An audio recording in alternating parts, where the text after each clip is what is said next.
नमस्कार, मी सुरेश चिरडे. आपण पाहतात महाराष्ट्र 24 न्यूज. जगद्गुरू रामानंदाचार्य नरेंद्राचार्यजी संस्थांच्या वतीने दिग्रस येथे रक्तदान शिबिर संपन्न. जिल्हा सेवा समिती यवतमाळ पश्चिम मधील दिग्रस येथील संत श्री गजानन महाराज मंदिर येथे आज दिनांक 4 जानेवारी रोजी जीवनदान महाकुंभ रक्तदान शिबिराचे आयोजन करण्यात आले. या रक्तदान शिबिराला उत्स्फूर्त असा प्रतिसाद मिळाला.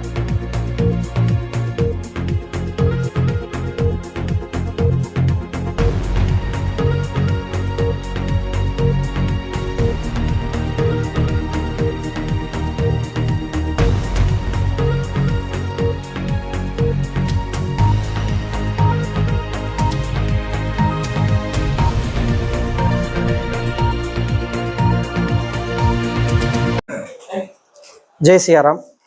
अनंत विभूषित जगद्गुरू रामानंदाचार्य श्री स्वामी नरेंद्राचार्यजी यांच्या कृपा आशीर्वादाने व पीठाचे उत्तराधिकारी परमपूज्य कानिपनाथजी महाराज यांच्या प्रेरणेने संपूर्ण महाराष्ट्रामध्ये 4 जानेवारी ते 18 जानेवारी या 15 आठवड्यामध्ये जगद्गुरू रामानंदाचार्य संप्रदायातर्फे विविध ठिकाणी रक्त ब्लड कॅम्पचं आयोजन करण्यात आलेलं आहे. त्या अनुषंगाने आज दिग्रस इथे ब्लड कॅम्पचं आयोजन करण्यात आलेलं आहे. या ब्लड कॅम्पसाठी उत्स्फूर्तपणे दिग्रसकर हे प्रतिसाद देत आहेत. तर रामानंदाचार्य संप्रदायाच्या मार्फत अशा प्रकारचे संपूर्ण महाराष्ट्रामध्ये रक्तदान शिबिराचं आयोजन करण्यात आलेलं आहे. मागच्या वर्षी 2025 ला जानेवारी महिन्याच्या 15 आठवड्यामध्ये आपण रक्तदान शिबिराचं आयोजन केलं होतं. त्यावेळेस संपूर्ण महाराष्ट्रामध्ये 1,37,300 रक्तकुपिका आपण संकलित केल्या होत्या. तोच जो मागच्या वेळेस केलेला विक्रम आहे तो मोडण्याचा मानस हा रामानंदाचार्य संप्रदायांचा आहे. त्या अनुषंगाने संपूर्ण महाराष्ट्रामध्ये आजपासून या रक्तदान शिबिराला सुरुवात झालेली आहे.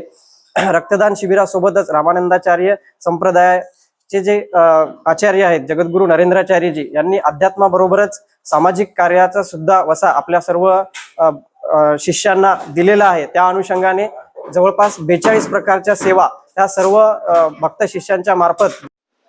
आमच्या पुढील बातम्याच्या अपडेट मिळवण्याकरिता आत्ताच आमच्या चॅनलला सबस्क्राईब करा व बेल आयकॉन वरती क्लिक करा. धन्यवाद.